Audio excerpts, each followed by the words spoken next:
Can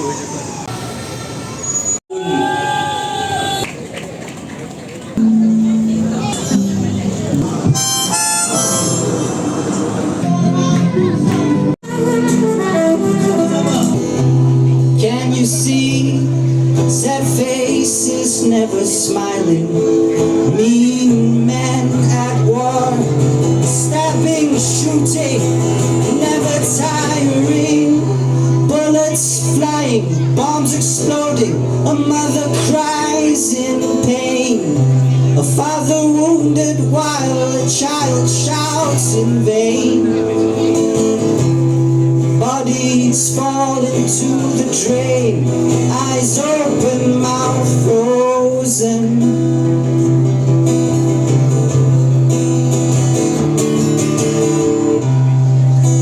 Men fight,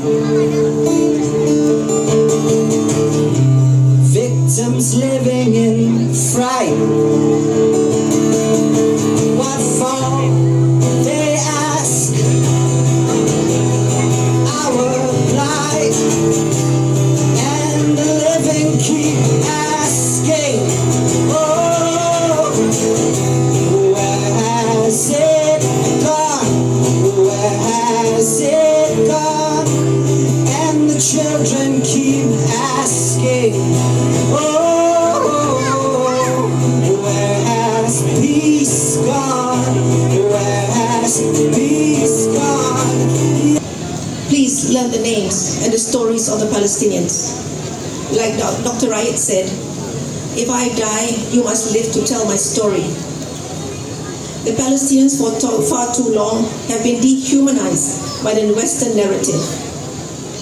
Gaza is our moral compass.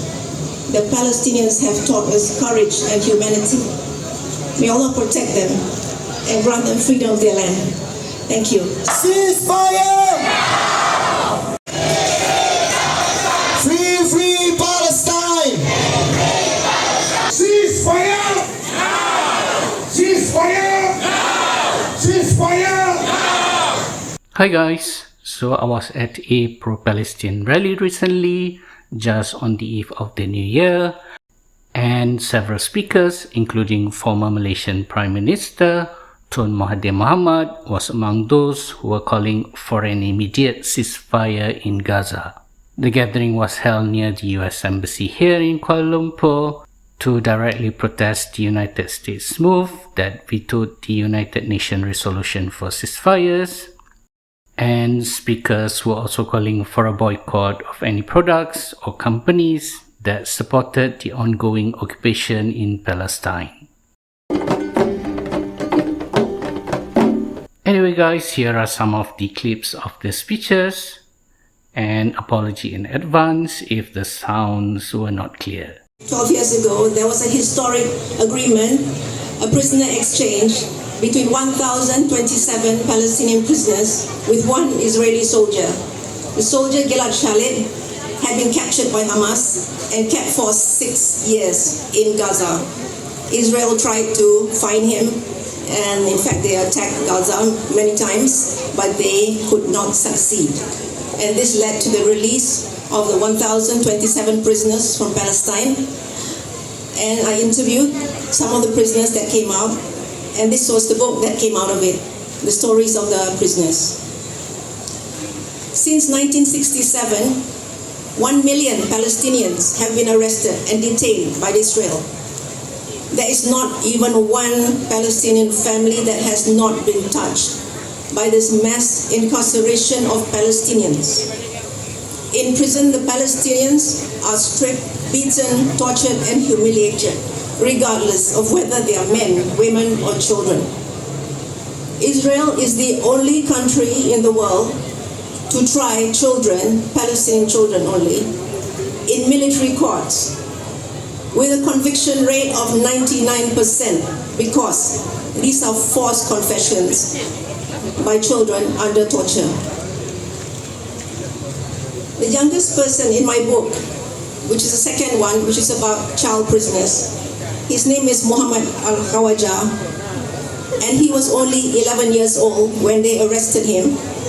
And he spoke in the book about being interrogated and beaten up and put into solitary confinement. The Zionist occupation has stolen the youth and childhoods of Palestinians, with children as young as 8 years old being put in prison and beaten, and young men in the West Bank are killed every day now. Gaza itself has become a cemetery for babies and children, with over 9,000 children so far being killed in this genocide. Thousands more orphaned, maimed, crippled, and homeless. My friend Dr. Rifat Alarir, the poet, the writer, he did his PhD in Malaysia at UPM. His PhD was on the poetry of the English poet John Donne. He loved teaching and mentored many young Palestinians to write their stories of life under siege. During the attacks, he even taught a class at UPM, and he was killed in a targeted bombing on November 6. My other friend Muhammad Hasona did his master's at UM in Media and IT, and interned at my foundation learning about assistive technology for the blind. He was killed last week with his wife and children. Another friend, Mahmoud Al-Nawuk, aged 25, came to visit me in Malaysia, so excited for the first time to come out from Gaza. When he went back a month later, he was killed with 21 family members. I'm glad to know that many young people here are happy to learn about the Palestinian cause, and many of them in fact helped to organize this. Professor Ray Legenberg, round of applause.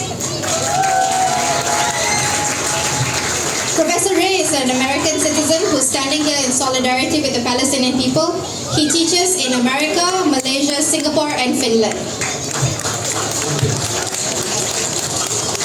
Okay, I have very little time. So the first issue is to stop the bombing, to stop the war now, to stop the killing. So ceasefire immediately, ceasefire now. And then end the settlements in West Bank, return all of the land, the stolen land, to Palestinians with the settlements so that they can replace the houses and homes and villages that have been destroyed by living in the settlements in the West Bank. Support the South African initiative for Israel to be brought before the World Court for genocide. Hold Israel account for these war crimes. End the 75-year colonial occupation of all of Palestine. This is a colonial struggle. This is not a religious struggle. This is a colonial struggle, and it needs to be supported. Charge the U.S. for aiding and abetting war crimes and genocide by funding and selling arms to Israel. This is war profiteering done by the U.S., my country, as we do it all over the world. And end proxy imperialism, which is our primary modality of imperialism now, is by having others fight the battles that we want to fight, have them fight. Free, free Palestine! Free, free Palestine! Takbir! Kanak-kanak, wanita, sudah lebih kurang 22.000 penduduk Gaza dibunuh. Alright guys, that's all for this episode of my vlog. Don't forget to like, to comment and to subscribe, and I'll see you guys in my next video.